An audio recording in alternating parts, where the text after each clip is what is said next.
The sanctions bill that just passed the Senate now going to the president's desk on Russia. How significant is that? By an overwhelming margin, a 98-2 vote, the Senate finally passed the bill that would put much tougher sanctions on Russia. On Tuesday, the Trump administration said it would not impose new sanctions on Russia right now in response to Russia's election meddling. Now, that shocked a lot of lawmakers because they overwhelmingly approved sanctions in July, and it was a message then that the president was going easy on Russia and that Congress was tired of it. The president inconveniently continues to deny the threat posed by Russia. He didn't increase sanctions on Russia when he had a chance to do so.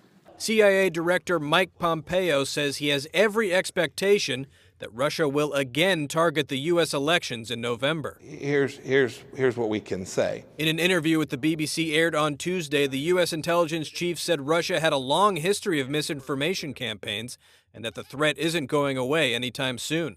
On Monday, the White House said it would not immediately impose additional sanctions on Russia, despite a new law designed to punish Moscow's alleged meddling in the 2016 election. I don't understand why the administration is not imposing the sanctions that the United States Congress overwhelmingly supported. Bottom line from this hearing, Charlie, was that it is continuing. Russia is continuing to try to interfere. It has done it for decades, but it's doing it in an aggressive manner in cyberspace now. Admiral Mike Rogers, as you just pointed out there in the briefing room, he's made a point of highlighting that Russia has not been punished enough to convince them to stop meddling. Even he says they haven't been punished enough. Admiral Mike Rogers, who runs both the National Security Agency and the military cyber command, says Russia simply hasn't been punished enough for interfering with the last election. They haven't paid a price, at least, that's sufficient to get them to change their behavior. And Rogers offered another reason. He said the Trump administration has not given him increased authority to take on the Russians in cyberspace. No one from the administration has asked you to take any additional steps. I haven't been granted any, additional authorities, capacity, capability, and no, that's certainly true. In fact, he said that the intelligence community had not anticipated what he called the sustained aggression that they have seen from the Russians on this. The heads of all 6 U.S. intelligence agencies. Russia is at it again. Yes, we have seen Russian activity and intentions to have an impact on the next election cycle here. I agree with Director Pompeo's assessment about the likelihood of the 2018 occurrence as well. This is not going to change or stop. Yes, it is not going to change, nor is it going to stop. We have not seen any evidence of any significant change from last year. I agree with Director Pompeo. As do I.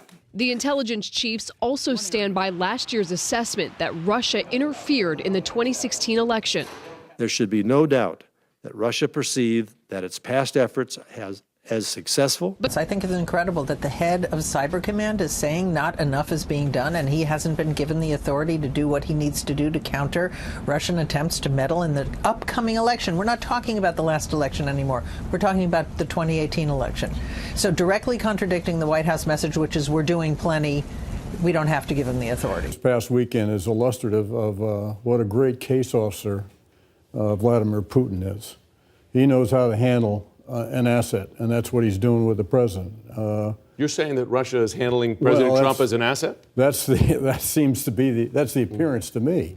You have to remember Putin's background. He's a KGB officer.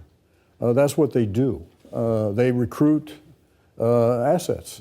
And I think some of that experience and instincts of Putin is coming to play here in his managing a pretty important account for him, if I could use that term, with our president. What message does it send to Vladimir Putin that the United States has not fully implemented sanctions to counter known Russian cyber attacks?